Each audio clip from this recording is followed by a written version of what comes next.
Deep beneath the Earth's surface, hidden under layers of dust and forgotten history, lies a secret blueprint for survival. We think of doomsday prepping as a modern obsession, but thousands of years ago, our ancestors were already looking at the stars and the horizon with fear. They didn't just build temples and tombs, they engineered massive, breathable underground labyrinths carved directly into solid rock. These weren't just caves, they were self-sustaining fortresses equipped with ventilation shafts, fresh water wells, and massive stone doors that could only be locked from the inside. What terrifying event forced entire civilizations to abandon the sunlight and retreat into the dark? Was it a climate cataclysm, a forgotten war, or something even more mysterious? Today, we're unlocking the gates and venturing inside 5 ancient doomsday bunkers that prove humanity has been preparing for the end of the world since the very beginning. And the most shocking part? Some of them might still be more secure than anything we can build today. Barabar Caves in the hills of Bihar, carved deep into ancient granite in India, lies a mystery polished to a mirror sheen. These are the Barabar Caves, carved more than 2,300 years ago. Their stone chambers are so smooth, so geometrically precise, that they reflect light like glass and bounce sound like cathedrals. Archaeologists call them religious retreats, but some see something far more ominous. Ancient bunkers meant to survive an apocalypse foretold thousands of years before the nuclear age. In a land where ancient stories speak of weapons brighter than 1,000 suns and cities turned into glass, the idea doesn't seem as far-fetched as it should. The 4 main caves fit into a single low ridge, yet each feels like a prototype, engineered to a different blueprint. Dated to around 260 BCE during the reign of Emperor Ashoka, the Barabar Caves were excavated from solid granite, yet the interiors of Sudana and the other polished chambers gleam like machined steel, a mirror polish achieved supposedly by hand. LiDAR scans in 2022 confirmed a level of flatness rivaling modern machine tooling. This mirror-like finish, known as the Mauryan polish, appears in no earlier Indian architecture and almost immediately disappears. The caves feel less like shrines and more like prototypes, an experimental technology suddenly perfected and then abandoned. According to Ashoka's inscriptions, they were dedicated to the Ajivikas, a mysterious sect of hardline holy men who believed every event in the universe was fixed by fate. On the rock, the word Ajivikas has literally been hammered out in places as if someone tried to chisel the group out of history after the fact. One cave stands apart. Lomas Rishi, with its carved procession of elephants approaching stupa emblems, has no Ashokan inscription. Its interior is unpolished and abruptly abandoned. The unfinished inner chamber is about 16 feet across, a circular sail at the end of a rectangular hall that feels less like a chapel than a sealed vault, a layout that's led theorists to compare it to a pressure-resistant shelter, a kind of fallout chamber. Proponents point to passages in the Mahabharata, India's great epic, with some translations describing a weapon so powerful it blazed like 1,000 suns, scorching earth, boiling rivers, and causing hair and nails to fall out. Textbook radiation symptoms. Could these caves, some argue, have been constructed as sanctuaries in anticipation of a nuclear-scale war? Inside, the cave's acoustics amplify chants into vibrating waves, their interiors staying cool even in brutal summer heat as polished surfaces bead and repel moisture on contact. In their isolation, cut into twin hills more than a mile apart, is the eerie logic of deliberate redundancy, like a primary site and its backup. A few writers link Ashoka's suppression of dangerous knowledge and the disappearance of Ajivika scriptures to a forgotten catastrophe.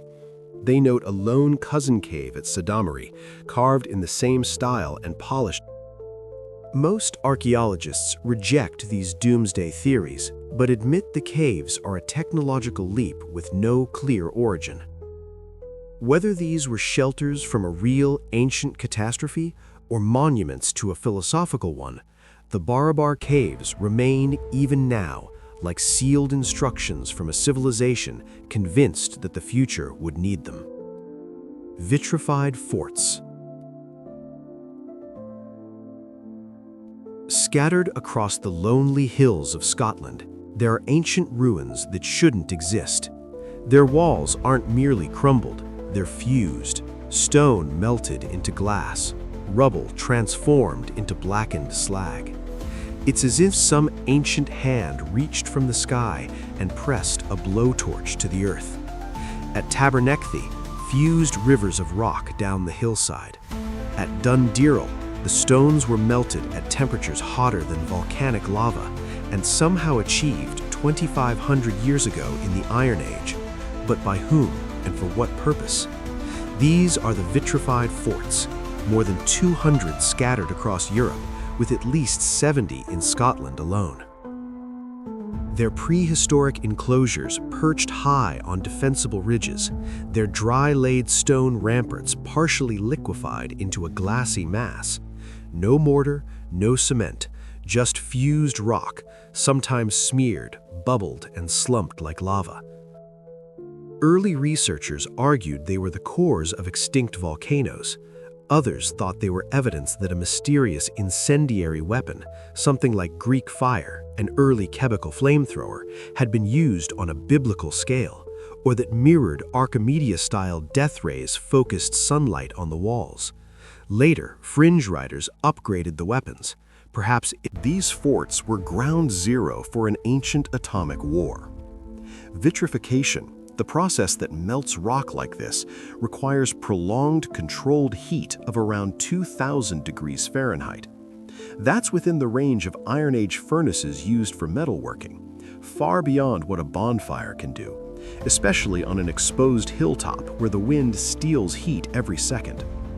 In the 1930s, archaeologist Veer Gordon Child and engineer Wallace Thornycroft decided to test the idea.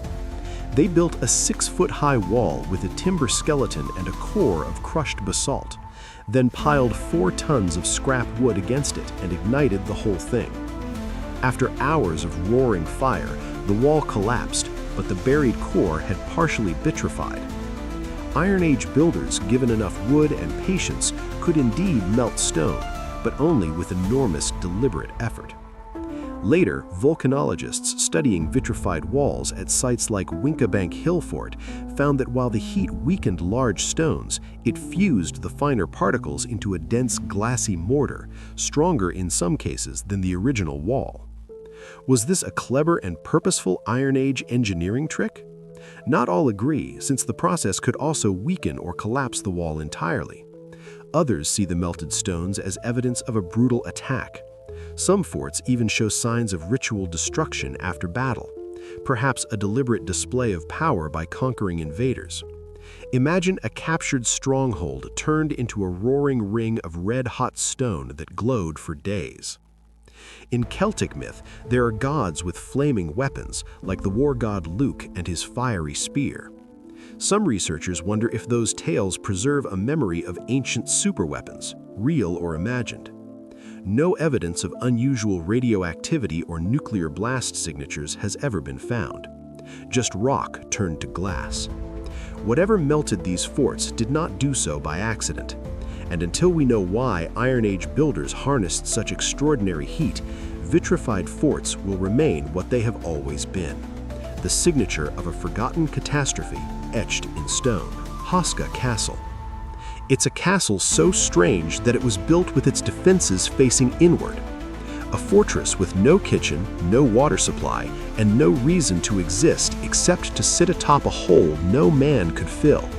A pit so deep they say it swallows not just stones, but time itself. The solution? Don't build a fortress to keep the apocalypse out. Build a bunker to keep it in. This is Haska Castle, the plug on hell itself. In the deep forest of northern Bohemia, 30 miles from Prague, Haska Castle rises from a rocky sandstone cliff. Built around the year 1280 by King Ottokar II, it breaks almost every rule of medieval castle design. There were no nearby trade routes, no border to watch, no village to tax. There were no outer fortifications, no well, only a rainwater system. When it was finished, no one actually moved in. For years, the upper floors had no stairs leading down to the courtyard. From some quote-unquote windows, there's nothing to see at all. They're just frames over solid wall. On a map, it looks like a stronghold. Up close, its walls weren't built to keep enemies out. They were designed to contain something within. According to the Czech Chronicle of 1541, the land beneath Haska harbored a yawning pit. The chronicler Václav Hayek notes a 9th century wooden fort here was abandoned because a nearby crack in the rock released many spirits that tormented travelers. Locals said the pit devoured anything thrown into it. They claimed monstrous hybrids crawled out at night, bullfrog men, wooden beasts, a headless horse that never made a sound. Attempts to steal the fissure failed. Stones simply vanished. Historian August Sidlacek later recorded a local legend in which a condemned prisoner was offered a pardon if he let himself be lowered into the abyss and report back. He didn't last a minute. When they pulled him up, he was screaming, hair gone white, face aged beyond recognition. He died 2 days later. So they built a chapel directly over the hole, an architectural cork jammed into the bottle of damnation. The chapel was dedicated to Archangel Michael, the warrior who cast Satan from heaven. Inside the chapel, frescoes depict Michael slaying the dragon. But another image disturbs art historians: a female centaur aiming a bow with her left hand, a symbol linked to Satan in the Middle Ages. No one knows why pagan iconography appears in a Christian sanctuary. Could it be a warning sign for what lay beneath? Some now call the chapel floor the Zetka, the plug. The Nazis seized Haska during World War II and under the code name Bergen II turned it into one of several depots for looted books and manuscripts. Later writers have speculated that elements of Himmler's occult collections may have passed through its halls, while locals whispered about strange lights and spread rumors of dark rituals. After the war, visitors noticed a concrete slab where an older hollow or depression was said to have been. For some, it was proof of a darker story, that the Nazis had opened something beneath the castle and had been forced to seal it again. Today, the castle is quiet once more. The chapel stands above the sealed crevice, its rescos flaking, its air ominously still. Visitors leaning close to the ancient floor, listening for the faintest noise. Sometimes, if the guides are being honest, they hear something. A fortress built in the middle of nowhere, defenses facing inward, a chapel as a stone lid, and underneath it all, a hole the villagers once called the road to hell. Derinkuyu, underground city. Beneath a quiet town in Cappadocia, Turkey, someone hid an entire ancient city, 18 levels deep, big enough for 20,000 people, and then the world forgot it existed. For millennia, it sat there sealed and silent, like a doomsday bunker waiting for its next catastrophe. It only woke up in 1963 when a man renovating his basement knocked down a wall and expected more storage space. Instead, he found a hidden room, then a corridor, then a stairwell, then a shaft dropping so far it swallowed the beam of his flashlight. Within days, locals realized the unthinkable. Their homes were sitting on the roof of an underground metropolis, 280 feet down, roughly the height of a 28-story skyscraper. Derinkuyu was carved by hand into soft volcanic rock. It holds stables, schools, chapels, wineries, kitchens, armories, and neighborhoods, connected by a maze of tunnels so narrow an invader would have to approach single file. Massive stone doors, circular slabs weighing up to 1,000 pounds, could be rolled into place from the inside, locking out armies and raiders. They sit in carved tracks with a single small hole left to jab a spear through. The deeper you go, the more Derinkuyu feels engineered for more than war. A 180-foot shaft funneled fresh air throughout the city and doubled as a well, one that could be cut off from the surface to prevent contamination. More than 50 smaller vents once threaded up to the fields above, disguised as ordinary pits and courtyards. Each level could isolate itself, and the lowest floors held churches, classrooms, and gathering halls. Wine presses show this wasn't a weekend shelter. People planned to stay underground for months. You don't carve a grape-treading pit and rows of storage pieces in a panic. You carve them because you expect life to go on while the sky is on fire. The oldest confirmed artifacts point to construction by the Phrygians around the 8th century BC, but the truth may stretch deeper in time. Some scholars argue the Hittites built the first chambers in the 15th century BC. Others, more provocatively, suggest a timeline aligned with the Younger Dryas, a global freeze sparked by a volcano or comet around 12,900 years ago that plunged temperatures across Europe by up to 10 degrees. In climate terms, that's like shifting London to northern Norway in a geological instant. If the world above turned lethal in the span of a decade, an underground refuge, one connected to other cities by miles-long hidden tunnels, begins to look less like paranoia and more like survival. There are myths, too. In the Zoroastrian text known as the Avesta, the god Ahura Mazda instructs Yima to build a sealed, multi-level underground enclosure to preserve humans, animals, and plants against a deadly winter. The text even itemizes which creatures to save. It's likely coincidence or poetic memory, but the resemblance to Derinkuyu is uncanny. And there are more cities, over 200 across Cappadocia. One discovered in 2015 beneath the hilltop fortress may even be larger, and construction crews only found it because bulldozers kept collapsing into empty space. Some passages are wide enough for 3 people to walk abreast. Others appear to link Derinkuyu to Kaimaki, 6 miles away. Derinkuyu asks a question no one can quite answer.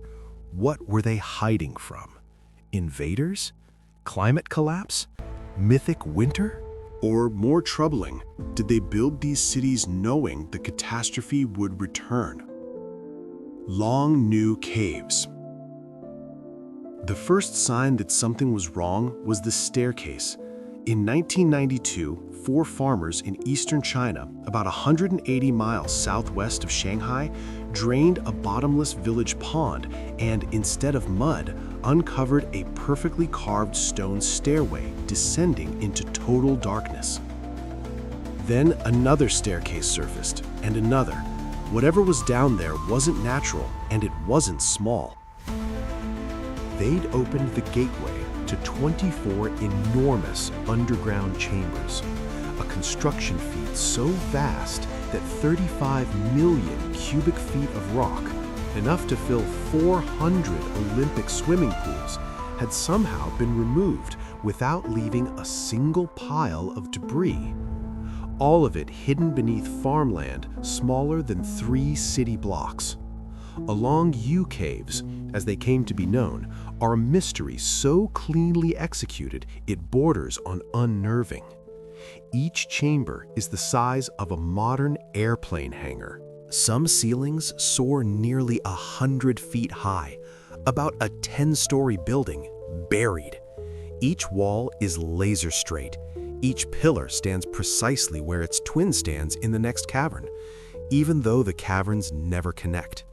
And on every surface, walls, ceilings, even the undersides of staircases, runs the same inexplicable signature. Parallel chisel marks, hundreds of thousands of them etched in identical angles and spacing, as if executed by a single tireless hand. In some chambers, a single wall is banded from floor to ceiling in this pattern, with no slips, no corrections, no visible practice layer. Archaeologists estimate the caves were carved around 2,000 years ago, during or just after the Western Han Dynasty. That would place them in an era capable of monumental works, yes, but nothing in the historical record mentions removing a mountain's worth of stone to create a honeycomb of underground halls. China recorded eclipses, comets, grain taxes, even strange omens in the sky. No imperial edict, no local legend, no stray poem, just silence. And that silence has fueled theories. One line of speculation, often repeated by historians and local guides, sees Longu as a hidden barracks or wartime warehouse, an ancient bunker large enough to shelter a small army. The evidence, the uniform layout, the self-contained drainage systems, the strategic elevation on Fong Wong Hill, and the impeccable preservation that suggests the caverns were meant to withstand time, water, and war. In several cases, shallow channels cut across the floors into stone basins the size of bathtubs, as if designed to catch and control seething water. Some chambers even include engineered slope features more reminiscent of protective architecture than ceremonial space. Then there's the most extravagant interpretation. In 2014, Dutch engineer R.M. de Jong proposed Longu as a royal subterranean palace built as protection against a returning comet, its chiseled bands encoding ancient memories of catastrophe. He treated the angles of the grooves as sky coordinates, a kind of stone star chart wrapped around the walls. Yet whether one leans toward military secrecy, imperial engineering, or apocalyptic preparation, the hard facts remain irresistible. No tools have ever been found. No debris from excavation has ever been located. No signs of soot suggest lighting, even though the deepest chambers are pitch black. No graffiti from bored workers, no evidence of habitation, just empty megastructures carved with impossible precision. In the end, the mystery of the long caves is not just how they were built, but how a project of this size, one that may have mobilized 1,000 workers for 6 years, could vanish from history. That's a workforce large enough to build a small pyramid, then erase every order, receipt, and rumor that it ever existed. Perhaps they were a bunker, perhaps a palace, perhaps a warning. Or perhaps the greatest secret of all is that an entire civilization once built something extraordinary, then for reasons we may never know, chose not to remember it. Do you think these ancient builders were preparing for invaders or something even stranger? Let me know in the comments. As always, thank you for watching Unrevealed Secrets. Like and subscribe to continue exploring the greatest mysteries of this world and beyond.